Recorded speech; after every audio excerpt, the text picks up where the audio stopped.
Como surgiu o acorde cromático e de que forma ele afeta a fotomontagem? Em 1800, o Gautier ele criou a teoria das cores. Ele começou a entender que as cores tinham uma certa dinâmica entre elas, né? Existiam as cores opostas, as cores complementares, as terciárias. Ele começou a criar esse universo. Não criar o universo, ele começou a entender esse universo. Ele estudou muito tempo as cores e ele chegou a essas conclusões. Depois de Gautier, a gente tem Kandinsky em 1900.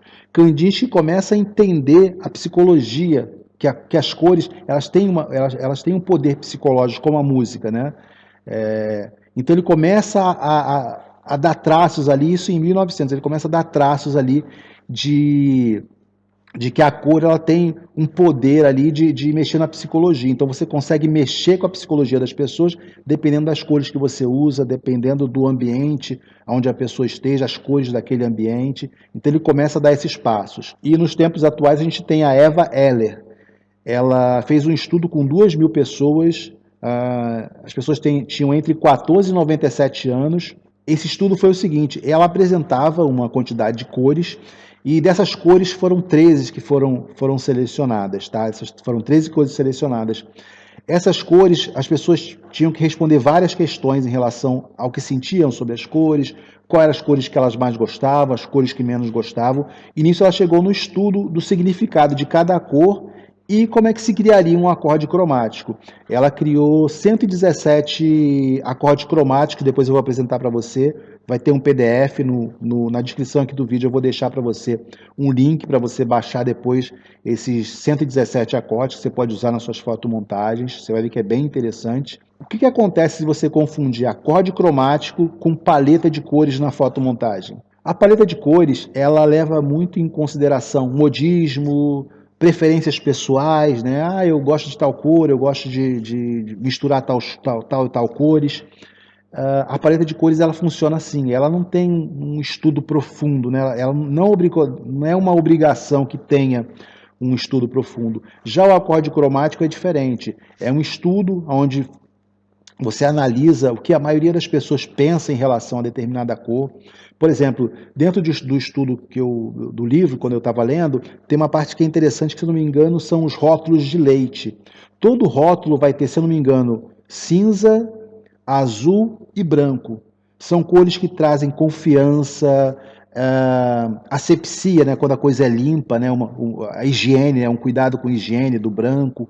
Então essas cores são muito usadas em caixas de leite. Então tem várias sacadinhas assim que existem nas cores que são usadas. Então você vê 3 cores, né? Prata, branco e azul. Se eu não me engano é isso, tá? Eu não anotei aqui, mas eu tô lembrando aqui de cabeça, mas eu acho que é isso. Prata, branco e azul. Então são cores que são usadas nas caixas de leite, né? Então você vê que isso é um acorde cromático. Então, são coisas que você não se dá conta que está ali no seu dia a dia, que fazem parte do seu dia a dia e que te afetam psicologicamente, né? E são usadas. Então, o acorde cromático, ele é escolhido, ele é escolhido dessa forma. Ele quer passar uma determinada emoção. Ele entende o que cada cor significa. Ele entende, por exemplo, quando você vê as cores do McDonald's, você vê aquilo como lanchonete, né? Como um lugar legal para você parar e comer. Então, várias outras lanchonetes vão usar aquelas mesmas coisas. Então, aquilo vai ficar na sua cabeça. Se você tem uma boa referência em relação ao McDonald's, aquilo vai ficar dentro de você. Então, se você vai num outro lugar que tem aquelas cores do McDonald's também, você faz essa associação entre uma cor e outra. Agora, isso é uma coisa que eu não sei se você já tinha pensado nisso, mas eu estou falando para você. Então pode ser que você nunca tenha pensado nisso, eu estou falando com você e isso despertou em você. Pô, isso é verdade mesmo. Então, quer dizer, é uma coisa que afeta as pessoas sem que as pessoas se deem conta. Eu não estou falando que você não, de repente, não entenda as cores do McDonald's e tal, mas tem coisas que são mais escondidas, que nem eu falei do leite. Talvez você não soubesse esse da caixa do leite, né? Que essas 3 cores afetam de forma positiva a caixa de leite. Então, é um estudo exatamente para isso. Da mesma forma, é a fotomontagem. Quando você sabe o que você quer passar, esse meu personagem ele tem que ter determinada credibilidade. Ó, esse meu personagem tem que ser o vilão, esse personagem tem que ser o mocinho, o amigo do mocinho. Então, para cada personagem, você vai ter uma cor ali que vai combinar. Não que você não possa usar, sei lá, a cor do vilão no mocinho, você pode fazer isso, criar um contraste, mas você precisa entender primeiro como é que cada cor funciona, como é que funciona o acorde cromático, para depois você poder dar a volta nisso e fazer de outra forma. De repente você vai criar uma arte onde a sua ideia é distorcer esse conceito.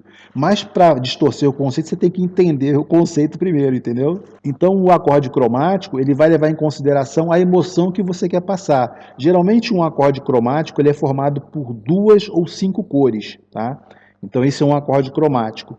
Então ele vai sempre levar isso em consideração. Qual a emoção que eu quero passar, o que eu quero que o meu público sinta, tá? Então, atenção para isso. Não misture paleta, que é uma coisa de escolha pessoal, às vezes, é modismo, com uma coisa que é científica, né? Que tem um estudo por trás, que tem um direcionamento por trás. Para você que está começando na fotomontagem, qual o significado das cores na fotomontagem? Eu agora vou apresentar para você as 13 cores, que foram as cores, na ordem que eu vou apresentar aqui, foi a ordem que a Eva Heller fez na pesquisa. Então ela fez uma pesquisa onde ela apresentava determinada quantidade de cores e as pessoas iam escolhendo qual a cor que elas mais gostavam, tá? Então existe essa das cores que elas mais gostavam, são 11 cores. E tem as cores que as pessoas menos gostam. Só que acontece o seguinte, nas cores que as pessoas mais gostam, só ficaram 11.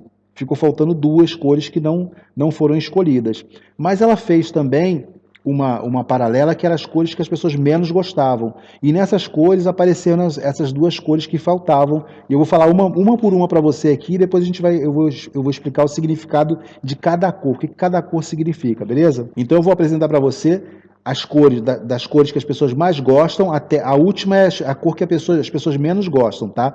Então a primeira cor que as pessoas mais gostam, a maioria das pessoas gosta da cor azul. Depois de azul vem o verde. Depois do verde vem o vermelho. Depois vem o preto, o amarelo, o violeta, o laranja, o branco, o rosa, marrom, ouro, prata e cinza. Essas 2 cores, prata e cinza, ela não conseguiu na pesquisa das cores que as pessoas mais gostam. Essas cores não foram votadas, né? Não tiveram nenhum voto. Já nas cores que as pessoas menos gostavam, elas apareceram, então elas estão ali no final. A cor que as pessoas menos gostam é a cinza, tá? Então a cor azul. O azul, ele é um frio passivo, o significado dele, né? É um frio passivo, é tranquilo, é confiável. Lembra que eu falei do leite? Então, a embalagem do leite que tem o azul, o prata e branco. Então, você vê que aí é confiável, né? Eu lembrei certo, então. É confiável, né? O azul passa confiabilidade. Virtudes intelectuais opostas do vermelho. Então, quer dizer, o azul ele passa virtudes intelectuais opostas do vermelho. Então, se eu quero criar um contraste, eu já sei que eu posso usar o azul com o vermelho. Agora, o verde. O verde significa fertilidade, esperança, burguesia, sagrado e venenoso. Essas palavras, essas emoções e essas palavras, esses significados, a Eva Heller, ela pesquisou, as pessoas tinham que dizer o que o verde significava. Então, dessas 2.000 pessoas, ela chegou nessas conclusões, tá bom? Então, o verde de fertilidade é por quê? Porque o verde, quando a planta está nascendo, né, está desabrochando, a árvore verde, né? Então, ela traz essa coisa de fertilidade. O vermelho é paixão, ódio, quer dizer, paixão e ódio são opostos, né? Reis, né? Geralmente dentro das coroas dos reis, né, das rainhas, tem aquele veludo, tipo um veludo vermelho, né, nas capas também, né, vermelhas. Comunismo, a cor do comunismo, né? Felicidade, a cor do perigo, o vermelho significa isso. O preto, poder, violência, morte, é a cor predileta dos designers, negação, elegância. E preto é cor? Existe sempre essa pergunta, né? Porque preto, na verdade, é ausência de cor. Só que na fotomontagem, o preto não é ausência de cor, né? A gente coloca ali o preto, você tem que colocar, não tem a ausência, né? Você tem que colocar a cor preta ali. Se você não colocar nenhuma cor, você geralmente vai ter branco, né?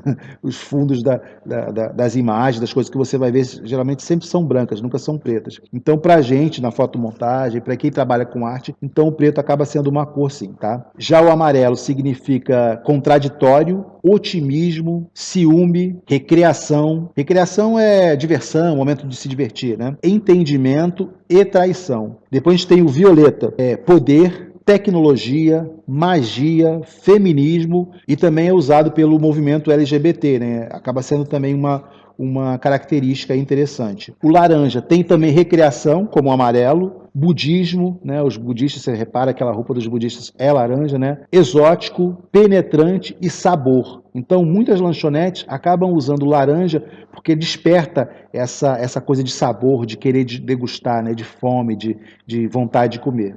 O branco é o feminino, a inocência, é do bem, né? A coisa que é do bem, espíritos, e a cor mais importante para os pintores, né? É uma cor que a gente trabalha em cima do branco, então é uma cor muito importante. O rosa é doce, felicidade, chocante, controverso, masculino e feminino. O marrom, aconchego, pequeno burguês e burrice. Ouro, dinheiro, sorte, luxo, felicidade e fama. O prata é velocidade, dinheiro, lua, vil metal e falsificação. O vermelho aqui não aparece com velocidade, mas o vermelho também é uma cor que traz essa coisa de velocidade. Você pode ver que os Porsches, né, esses carros, eles geralmente são vermelhos, assim, dá essa ideia de velocidade, né? O cinza, tédio, antiquado, crueldade, cor sem caráter e inamistoso. Então essas são as 13 cores e o significado delas, tá?